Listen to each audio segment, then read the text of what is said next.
Գենադի Բեկյան, դուք առավոտից հետևում եք ընթացքին, ինչ է տեղի ունենում, ինչպես կգնահատեք։ Խախանդ է դրա տեղամասը, ոչ մի տենց արտառոց դեպք չի գրանցվել, խախտումներ չեն եղել, ամեն եղել են տեխնիկական անախորժություններ, անձնագիր ստուգող սարքներ շարքից դուրս եկել, միակ դեպքն է եղել, բայց զուտ տեխնիկական էր, հանձնաժողովի նախագահ զգուշացնում է բոլոր ընտրողներին, որ չօգտագործած քվեաթերթիկ դուրս տանելը դա օրենքի խախտում է եւ շեշտում է, որ չօգտագործված քվեաթերթիկները անպայման թողնեն այդ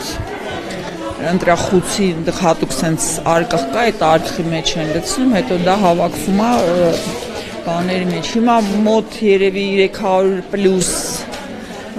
անձա քվեարկել ու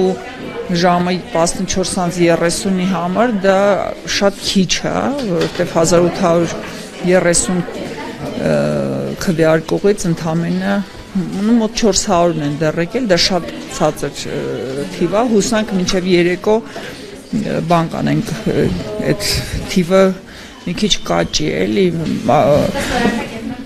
այցելուները զգացվում է, որ տեղացիներ են, այսինքն բոլորը միմյանց բարևում են, գրկախառնվում են, այսինքն մարդիկ իրար ճանաչում են, հետևաբար դեռ օտար մարդիկ, ոչ օտար ազգի, ոչ օտար քաղաքացի դեռ չի գրանցվել։ Ներկայացել է կենտրոնական ընտրական հանձնաժողովի ներկայացուցիչ, միաժամանակ ստեղ նայեց, հետևեց ոնց ենք աշխատում, թողեց գնաց, ռուսական դիտորդներ են եկել,